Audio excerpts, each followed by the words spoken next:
नमस्कार दोस्तों, आज की वीडियो में देखेंगे स्कैनिंग के बारे में। इन गले में थोड़ा प्रॉब्लम है। देखिए, जितना बोल पाएंगे बोलेंगे, उसके बाद अगर कहीं प्रॉब्लम होता है गले में तो मैं वहाँ पे बंद कर दूँगा, फिर नेक्स्ट आपको बताएंगे। तो चलिए देखते हैं। यहाँ पर देखें, ये जो पैनल है हमारा, ये टोटल डिजिटल सिस्टम से काम करता है। अब इसके एक मेथड को हम समझेंगे ये सीआरटी के बेस पे। सीआरटी में क्या है कि ये हमारा जो पिक्चर ट्यूब है, ये गन है, ये पिक्चर ट्यूब का ये बीच में जो है, और यहाँ से ये ग्रिड के द्वारा यहाँ पे जो है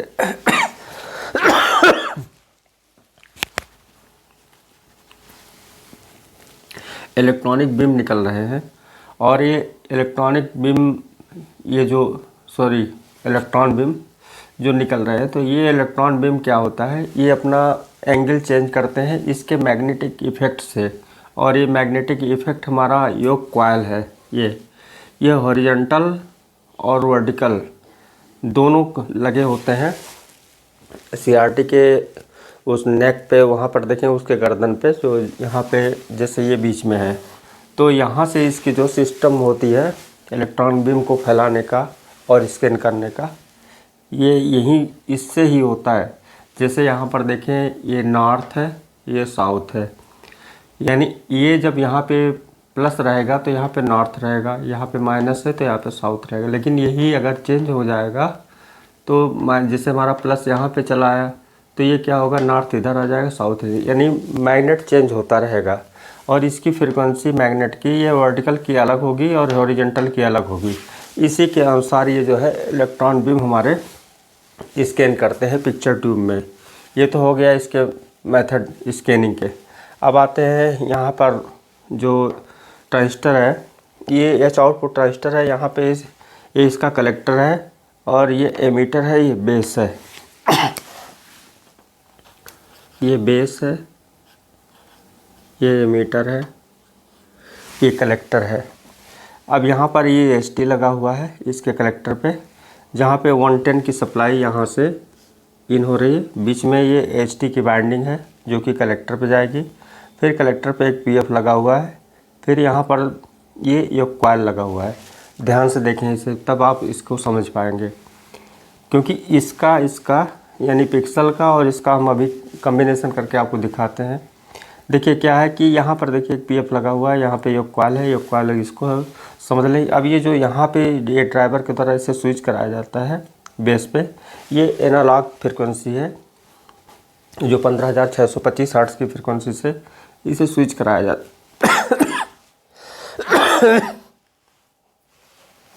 स्विच कराया जाता है। अब ये क्या होता है, ये स्विचिंग जो है, आप इसकी फ्रिक्वेंसी देखेंगे तो यहाँ पे 15,625 ही मिलेगा। अब ये इसी बेसिस पे यहाँ पे जो है इसकी स्कैनिंग होती है। अब यहाँ पर आ जाते हैं, ये देखिए यहाँ पे ये कॉइल को पीएफ से ग्राउंड किया गया है। अब आते हैं यहाँ पर, देखिए ये जैसे इसका बेस है, ये यहाँ पे एक मॉसफेट लगा हुआ है जो टीएफटी ट्रांजिस्टर बोल सकते हैं आप। यहाँ पर देखें इसका सोर्स है, इसका ड्रेन है, ये गेट है। जैसे ये गेट है, ऐसे यहाँ पे ये बेस है। जैसे ये एमीटर है, जैसे ये सोर्स है, जैसे ये कलेक्टर है, जैसे ये गेट है। अब यहाँ पे कलेक्टर पे जैसे ये पीएफ लगा हुआ है, यहाँ पे भी एक पीएफ लगा हुआ है। यहाँ पे देखिए कॉइल लगा हुआ है और यहाँ पे जो है 110 की सप्लाई दी गई है। यहाँ पर देखिए पिक्सल लगा हुआ है जहाँ पे बीकॉम की सप्लाई दी गई है। आप ज़रा सा समझने की कोशिश करें, अभी आपको और क्लियर हो जाएगा आगे। ये सब पिक्सल है, ये इसका सब पिक्सल स्टोरेज कैपेसिटर है। और ये यहाँ पर जो है गेट है जो कि बीजीएल और बीजीएच से ऑन ऑफ होता है। जब ये ऑन होगा तो यहाँ पे इसके सोर्स से डाटा, यानी ये डाटा जो हमारा है RSDS, ये जो डाटा क्या है, यहाँ से ये जो है एमीटर, जैसे यहाँ पे एमीटर के से ग्राउंड यहाँ स्विचिंग होती है, यहाँ क्या होगा, ये सोर्स से इन होंगे, इसीलिए इसको सोर्स पीसीबी कहते हैं। यहाँ से जो भी डाटा होगा वो डाटा अपने अपने जगह पे जो है रन करेगा, यानी इधर से स्कैन ड्राइव होगी और ये जो है हमारा वर्टिकल यहाँ से डाटा चलेगा। ये डाटा बस जो होता है, यहाँ पर समझने से ये LVDS बस वोल्टेज, ये जो बस वोल्टेज लेवल होता है ये सीधे जो है ये वर्टिकल रन करते हैं पूरे में। अब ये क्या होता है, इसके ये जो टाइम कंट्रोल होता है, यानी एक टाइम से सबको अपने अपने जगह पे पहुंचना। अगर कहीं कोई भी शॉर्टिंग हुई तो वहाँ पे ये ब्रेक हो जाएगा और सारे सिस्टम वहाँ पे रुक जाते हैं। वो तो अलग बात है, पहले इसको समझें कैसे काम करता है। अब ये क्या है कि जैसे ये हमारा जो लाइनें हैं, जैसे आप CKB लाइन देखते होंगे, उसमें CKB1 CKB2 कट करते हैं। तो जैसे इधर से कुछ लाइनें गई हैं, इधर से कुछ लाइनें गई हैं। पहले आप समझें, क्योंकि हर पैनल की जो डिज़ाइन होती है थोड़ा अलग होता है।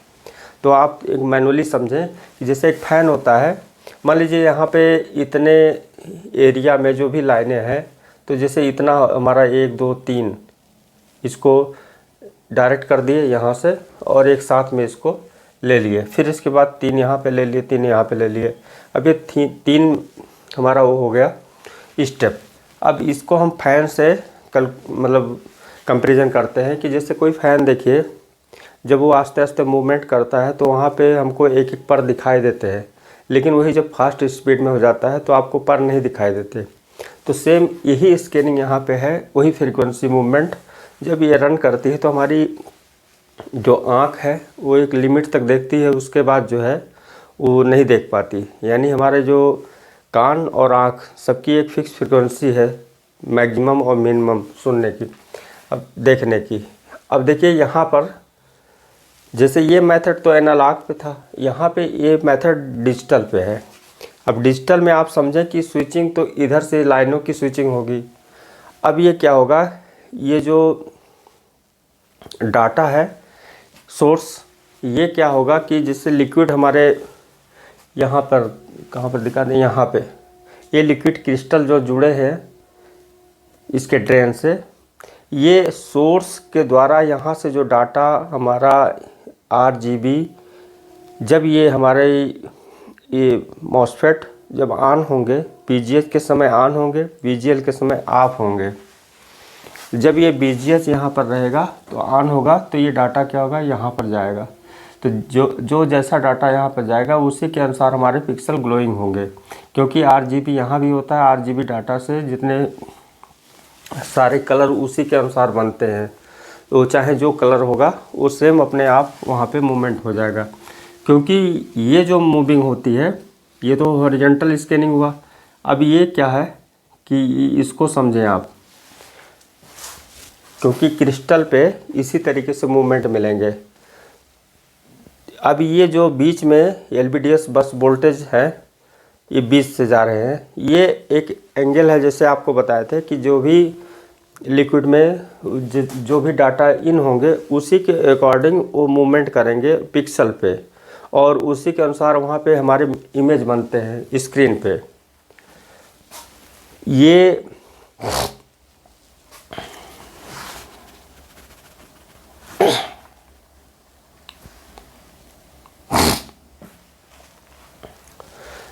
देखिए,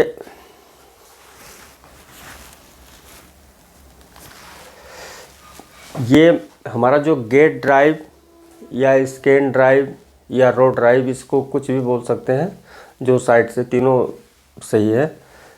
अब ये ड्राइव को हम समझेंगे,